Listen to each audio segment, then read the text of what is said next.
Support for the podcast comes from the Social Enrichment Center in Media, Pennsylvania. The SEC was founded to support individuals, families, schools, and community organizations. Their objective is to build the self-confidence and social connectedness of children, adolescents, and young adults. SEC provides direct care to young people, utilizing evidence-based therapeutic and instructional strategies. Their team equips caregivers with developmentally appropriate skills and strategies to build each client's social competencies. In addition to socially and behaviorally focused dyads and group therapies, they offer individual psychotherapy, individual social skills therapy, as well as several related services on site, at schools, and in the home. Therapy sessions are available in group or individual format for clients ages 2 to 25. They're contracted with a speech and language pathologist and an occupational therapist who provide these services on site. Learn more about the Social Enrichment Center at socialenrichmentcenter.com.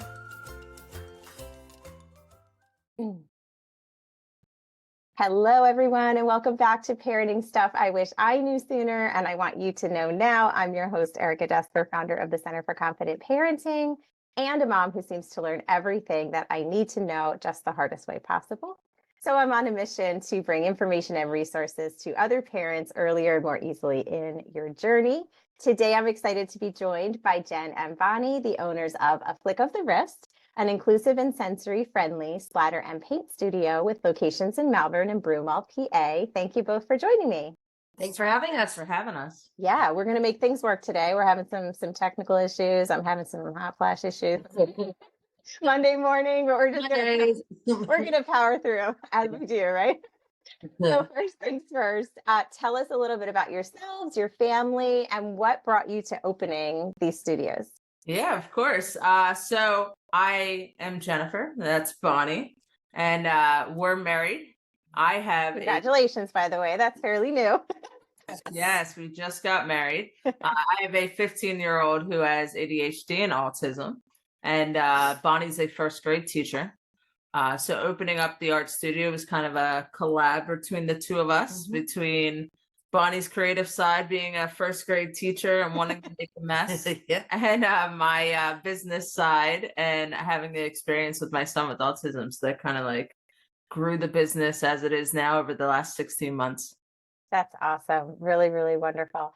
So, and I think a lot of us do it just comes out of our own story, and then we kind of get that situated and we go like, how can I pay this forward to other people? So of course I love that background. So what do you offer out of the studios and for who? Yeah, so we offer splatter painting, which is a form of creativity where they can just kind of unleash, the colors can just kind of fly. We have rooms where it doesn't really matter how much of a mess or what they do in those rooms that are also like blacklight rooms as well, with neon colored paint. So it's a very creative outlet where they can make their own Jackson Pollock inspired artwork, and it's open for everyone. But we are very, very unique when it comes to working with kids of all abilities and children in wheelchairs and disabilities as well. Wonderful. So we offer just not the splatter paint. We have drums that you could put paint on and go to town on that. We have water balloon art, spin art, sipping paints, and anything else that anybody can come up with. I believe there was a basketball in the room. Basketball, yeah, absolutely. Water guns filled with paint. Anything you can imagine that would be creative and fun, we can make it happen at the studio. Yeah. Awesome. And what do you see kids or even just humans, people gaining from this type of art experience? I mean, it sounds to me like it's less about the product, although you do go home with a product, more about the process. Yeah. I think the biggest thing is it promotes imagination, lets them get creative and kind of without any judgments, because everyone walks away with something that looks awesome no matter what. I think it also helps with people being able to express themselves and feeling comfortable where they might not be able to have that outlet elsewhere, which I think is great at our studio. Yeah. And we realize that there's no right or wrong way to make art. And that's the beauty of it. You come in and it's your experience. It's what you want it to be. And we're just there to help guide you and support you. So, if we have someone that just wants to go in the room and not even throw paint, that's okay. It's if they want to get their hands messy and paint the walls or paint themselves, I'm sure you've had that. yes, we have. Yes. Sometimes we wonder, it's like, did you get any paint on the canvas? I was the canvas. Right. And that's the thing. And that's the beauty of it, because it's just such a unique creative outlet where people can express themselves any way they want to without judgment. And as a mom who probably would never let anything like that happen in and around my home. Right. This is a home where glitter is not allowed. Like, I'm very I love glitter. I love glitter so much. Yeah. I can't. It's banned. I appreciate a space where you could still allow your child, your student, whomever, to have that experience, but you could just walk out of the room. You don't have to worry about the cleanup. And of course, everyone. You make the mess, we clean it up. Right. And I'm sure if anyone's hearing this thinking like, how does that work? Like, there's the whole process of ponchos and, all sorts of things, and everything is washable, and don't worry about that part of it. Yes. That part was really easy. So that sounds amazing. And having been there, I know that it is. So one of the most challenging aspects of daily life for many parents of autistic individuals is the worry or the reality of, now having to navigate a public meltdown. Maybe that's not the most appropriate word to use, but I think as parents, we toss that word around a lot. So that's what I'm going to use. When you see a parent in that situation, I guess I'm asking, within the studio, but just even in life in general, like, what do you do? What's going through your mind? What sort of accommodations might you offer in that moment? I just think that keeps us from taking our kids places sometimes. It's like, how will everybody handle it if they I think have a hard time? I think first and foremost, we just say, how can we help? What do you need? Let us provide like something for you. Like, because we know that kids will have those meltdowns. And in our studio, it's like, hey, if you need us to walk out for a minute, we could do that.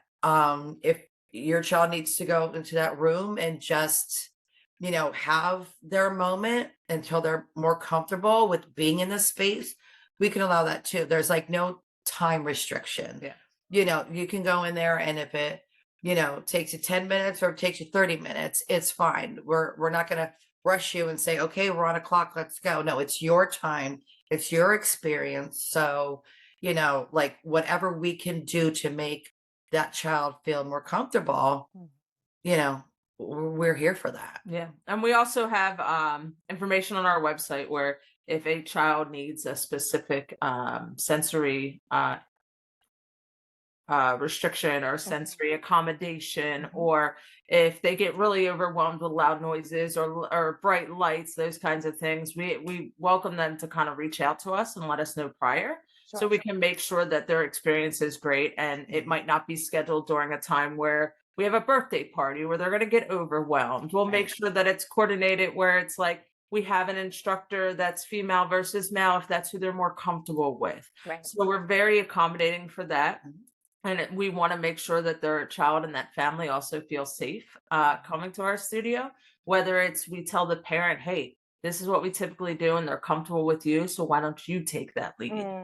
So that they don't feel like, this person's waiting for me to give them an answer, or waiting for their child to do the next step, or they're under pressure because typically you go to places and these are the steps that you have to take and your child's taking a long time to decide.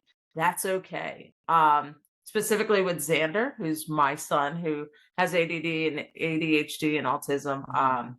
He's one that when I'm out and about with, like, and we're at Chuck E. Cheese or wherever it may be, and he's picking out a prize because he won all these tickets, him picking out a prize is a whole process.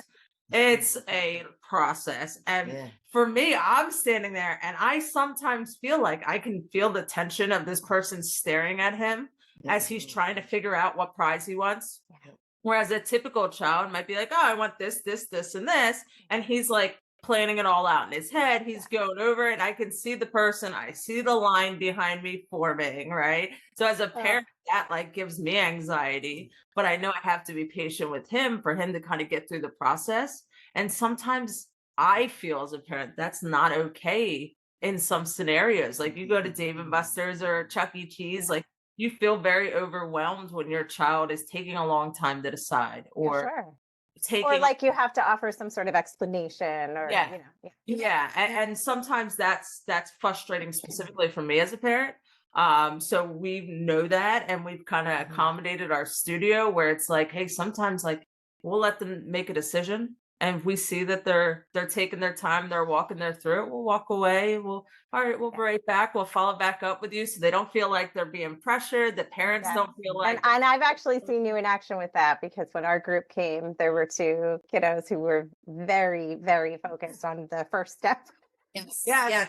And everyone else was patiently waiting really long, which was fine. But then I was like, well, are the other kids going to start to lose it? Like, how's this going to go? And yes, you both did a great job of like, you keep doing what you're doing. We're going to move the others like along, and you can join us when you're ready. And it was beautiful. Everyone got what they needed. So I can attest to that. Yes, they had to get it right.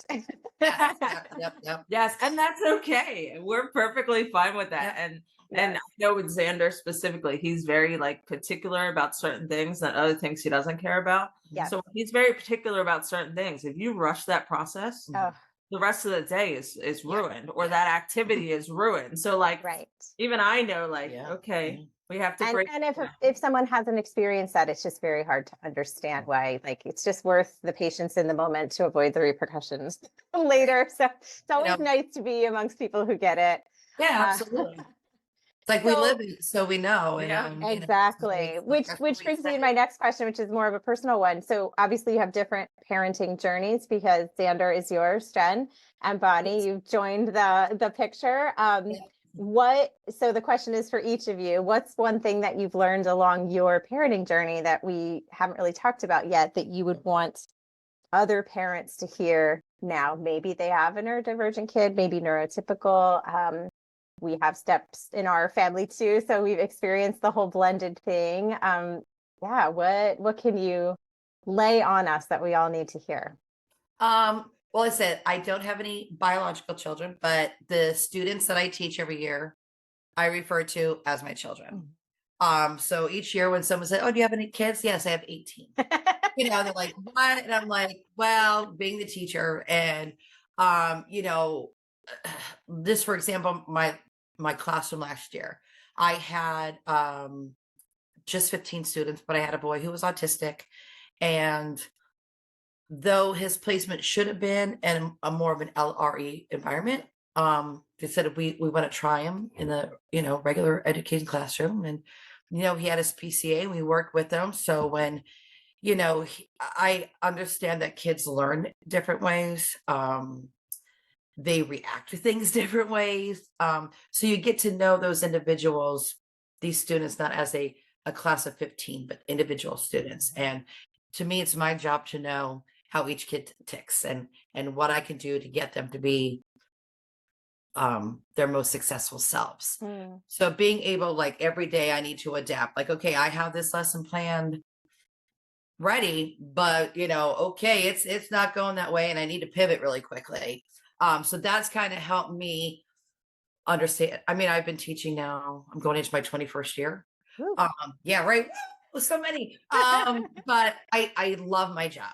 I love my job. I love teaching first graders, because they teach me as much as I teach them. And so being in a very diverse school district, I teach in Upper Darby School District, where you're going to have ELL students and kids with ADHD or whatever their diagnoses are. You just learn to roll with the punches, and everybody's like, "Oh, you've got the patience of a saint." I'm like, "Well, for children, yes, I do." Children, yes, yeah. So that's kind of helped me with I think that creative aspect. Like, okay, like this kid doesn't like to do this, but how can I get them to still kind of do it in their own way? And that's kind of how I approached our business. With that in mind. And then, like I said, I've actually known Xander Yeah. since he was 6 years old. Oh, What's his first grade I teacher? was actually his first grade teacher. now the story's even sweeter. So, watching him grow and then like coming into his life now from like a teacher to, Yeah. Mom's Another- wife, another parent. And it's funny because I learned a lot through Jen, like, oh, he needs to do this, he needs to do this, he needs to do that. And I'm always a button pusher. No. That's just me by nature.